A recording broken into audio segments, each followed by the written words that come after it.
Good morning, students. Good morning to all. And yesterday we have studied about the economics of scale and the internal economics of scale and the external economics of scale. And you got the same concept as your study portions. So today also just we will remind the 5 minutes about the economics of scale and we will go to the next concept. The scale of production. The scale of production refers to the ratio of factor of productions.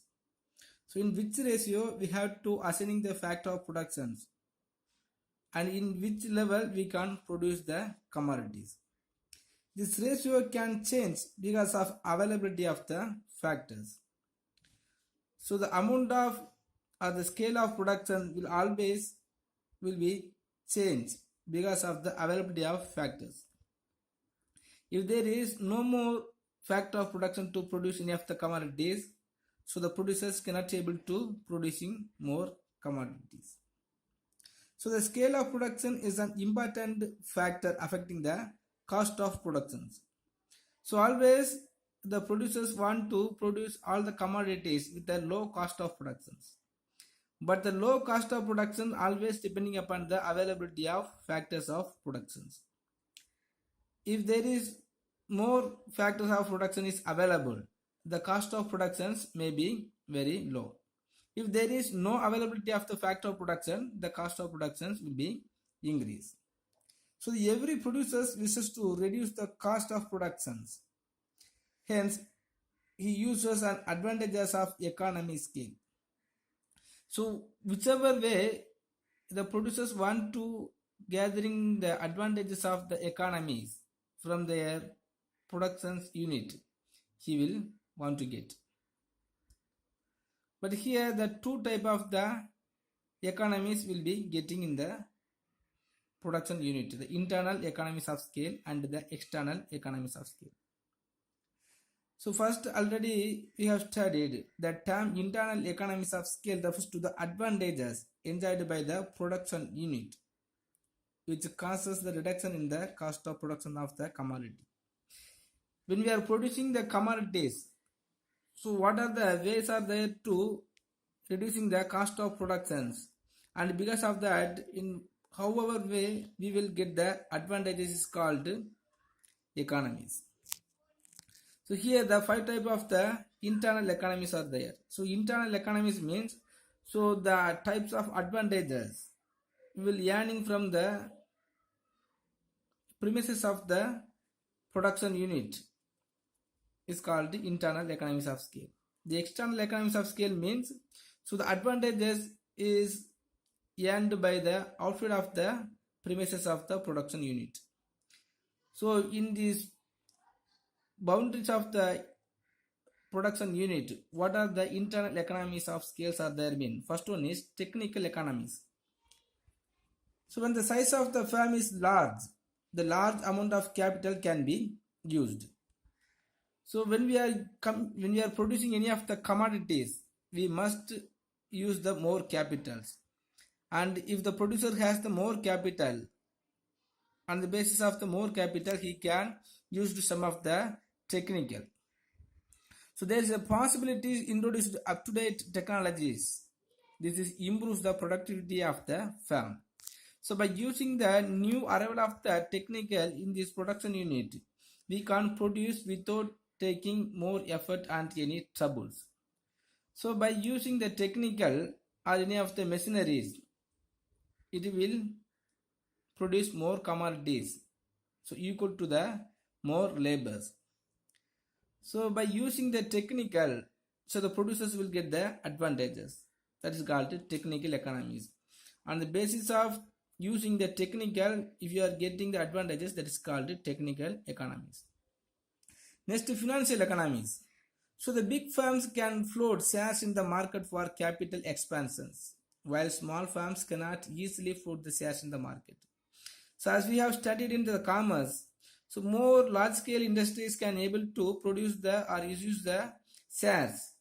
So when we are comparing to the small scale business unit, the large scale business unit only will have the power and able and rights to issuing their shares. So after constructing and continuing their business activities, if they are using the shares, so they can get more advantages. That is the more financial abilities or more income of finance. So that is called financial economies. Because of using the shares, so one of the business unit or one of the business organizations are earning the more finance. It is called the financial economies. Next, managerial economies. So large scale production facilitate the specialization and delegations. So in this large scale production unit only have more power and the chance to adapting the specialized skilled persons. So when any of the persons are doing like that, so on the basis of improved the managerial, so we will get some of the advantages. That is called the managerial economies. Next, labor economies. So the large scale production implies greater and minute division of labor. The division of labor means so some of the particular task is going to assign to the particular peoples, those who has more knowledge and specialized skill in that particular line. So when we are adapting the division of labor, the productivity of every labor will be increased and the amount of productions also will be increased. So by using the labors and the division of labor, one of the production unit is getting more profit, that is called labor economies. Next, marketing economies. So in the context of large scale production, the producers can both buy raw materials in bulk at cheaper cost and can take the produce to distant market. So normally by purchasing the raw material and the bulky from any of the wholesaler, he will get some of the benefit. So when they are purchasing the more raw materials in the very cheap labor, very cheap price, he can produce more commodities and because of that he can get more market facilities. So throughout the world or throughout the regional or throughout the state, so the one of the producers can able to get the new market and the existing market also will be extended. So they enjoy huge bargaining power. So because of the marketing power, if they are getting the advantages, that is called marketing economies. Next, economies of survival. So the product diversification is possible when there is large scale productions. So the large scale productions only as the product diversifications. So the product diversifications means so when we are producing any of the commodities and it has reduced their demand, so the production unit can able to focus on the production of other commodities and on which product it has get the loss, that the same ratio of loss will be earned in the production of other commodity which has high demanded. So not only that, when they are doing like so only it can able to survive in the business world. So when we are able to surviving in the business world by the possibilities of that product diversifications, they can get some of the advantages. So this is called economies of survival. By continuance of the survival of the business world, the large scale production unit will get the advantages. That is called economies of survival. Okay, student. Then next today we will study about some of the external economies of scale. So the external economies of scale refers to the changes in any factor outside the firm causing an improvement in the production process. When we are establishing any of the industries, the outsiders are some of the factors in outside will be improved because of these industries. That is called external economies of scale. So these are advantages enjoyed by all the firms in the industry due to the structural growth. So around the business organizations, so many of the structural will be changed depending upon the industries. So the industries also will be gathering some of the advantages. That is called the external economies of scale. Some of the important external economies of scale are mentioned here. First one is increased transport facilities. How the production unit will be increasing the transport facilities mean? For example, one of the nuclear power project was there in nearby the Kudangulam, right? So once upon a time there was no transport facilities, but after established the nuclear power project in Kudangulam, so the transport facilities was increased, and some of the government also will be and some of the advantages. And suppose if the products, if the business organizations also can adapted or can provided the transport facilities for their labors and some of the members also. So on the reason of establishing and the industries only, if the transport facilities increased, that is also one of the advantages. Next, banking facilities. So when any of the large scale industries are establishing or existing in our regional, so one of the banking also has to establish on all the events undertaking on the large scale production unit. So and the large scale production also will be required in more capitals, and they have to deposit some of the amount of money in this bank. So the banking facilities and the employment opportunity in the banking sector also will be increased. Next, development of townships. If any of the large scale industries are located in any of the area, so around these industries, so many of the townships will be arranged.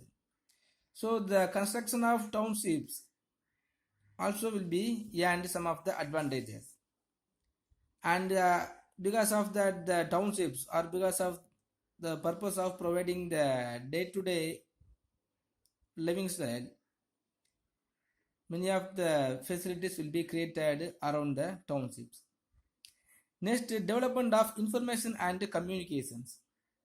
Suppose if any of the large scale industries are there in any of the particular place, the information and communications also will be increased abundantly. So the information and communications will be developed, and the research organizations also has been increased on the way of existing on the large scale industries. Next, diseconomies of scale. So the diseconomies of the scale are the disadvantages to a firm or an industry or an organization. This necessarily increases the cost of production of a commodity or service. So when we are getting the advantages by conducting or establishing the industries, it is called economies of scale. But in the same time, if you are getting some of the disadvantages by the way of establishing or continuing the business organization, it is called diseconomies of scales. Suppose when we are establishing any of the industries, in here the cost of production is increased by doing something, is called as diseconomies of scale. So further, it delays the speed of the supply of the product to the market. Suppose if the cost of production is increased, or some of the disadvantages only is arised within the premises of the business organizations, so the supply of the product will be less or reduced, or it will be affected. That is called diseconomies of scales. So here also we can classify it as two types. First one is the internal diseconomies of scales. If any of the problem or if any of the disadvantages are arised within the premises of the business organizations, it is called internal diseconomies of scale. Next, external diseconomies of scale means some of the unnecessary things are establishing around the business organization. Some of the disadvantages is arised. That is called external diseconomies of scale. So internal diseconomies of scale mean when the scale of production increases beyond optimum limit, its efficiency may come down. So by having the more economies of scale, if the producers are producing the commodities beyond the optimum level, So the productivity or the interest of the labor also will be reduced. And if the supply of the commodities also will be increased in the market. So on the basis of the law of supply, if the supply of market is increased, the price will be come down. So automatically the wage rate and the profit of the production unit or everything will be reduced. Next, external diseconomies of scale. The term external diseconomies of scale refers to the threat or disturbance to a firm or an industry from factor lying outside it. For example, a bus strike prevents the easy and correct entry of the workers into a firm. Similarly, the rent of a firm increases very much if new economic units are established in the locality. So already we have studied the increased transport facility is one of the economies of scales.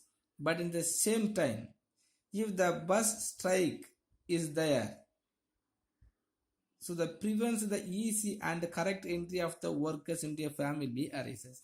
So the workers cannot able to come to the firm in the proper time.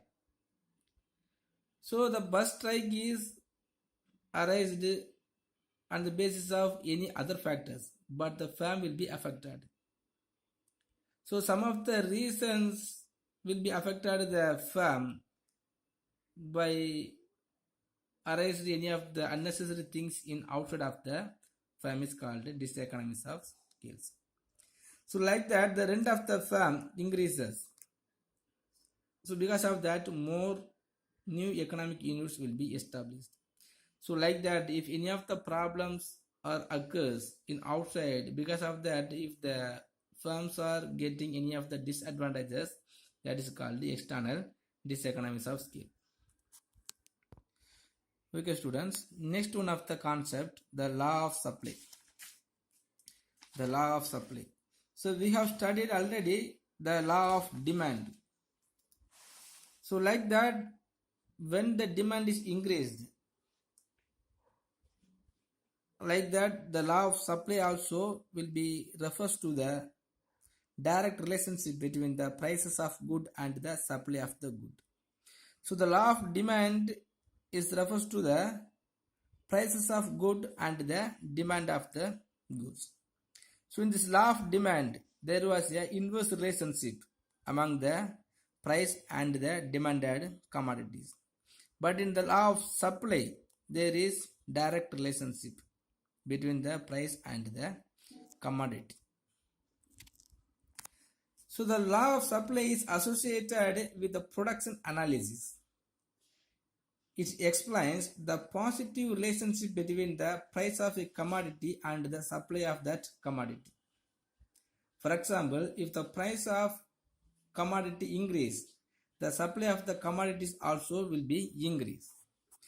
Because so the law of supply always associated with the supply side or maybe the production side. So wherever the price of that commodity is increased, so the producers only have to take the effort to increasing the supply. But if you are increasing the supply, he will earning more profit. So whenever the price of the commodity is increased, so the producers will taking more effort and he will try to increasing the more supply. Okay. So there is the positive relationship between the supply of the commodity and the price of that commodity. So in this law of demand, we have studied if the price of that commodity is increased, the demand for that commodities will be reduced. But here, if the price of that commodity is increased, the supply of the commodity also will be increased. Same. So law of supply describes a direct relationship between the price of a good and the supply of that good.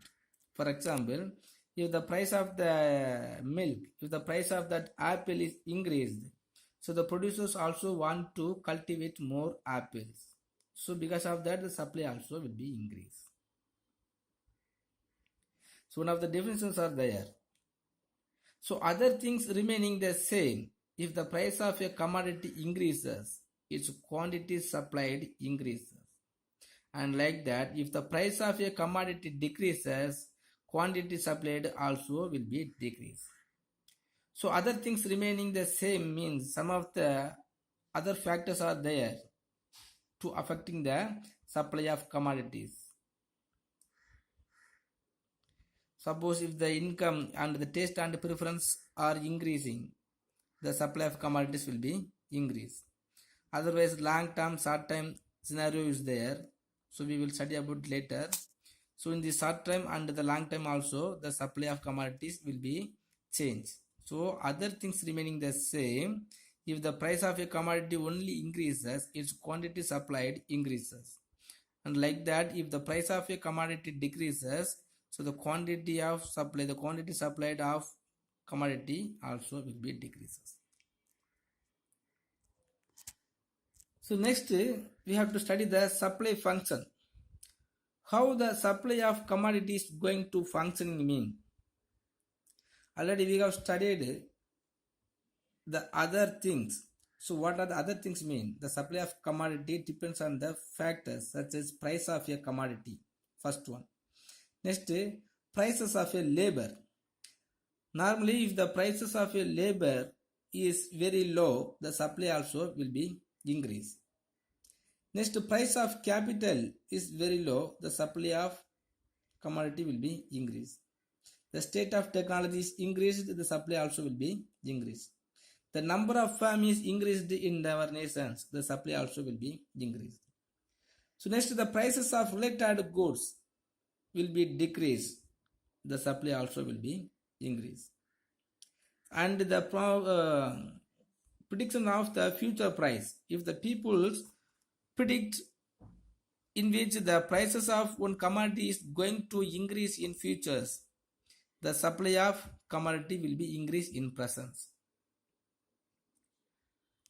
If it is going like so we can draw the function of supply. We can draw the supply functions in mathematically. The quantity supply is equal to function of price of X goods and the price of related goods and the price of factor of production and the technology and the objectives of producers and the expected price of the consumers in futures. Okay, so these 6 factors also will be depending upon the supply functions. Next, assumptions. For explaining the law of supply, so we must accept or we must adapting some of the circumstances. So in the circumstances only we can explaining the law of supply. First, there is no change in the price of factor of productions. Okay, so before and after increasing the supply of commodities, there is no change in price of factor of production. And there is no change in price of capital goods. Capital goods means, for producing any of the commodities, we will use another one of the machineries. So that machinery is only considered as a capital goods.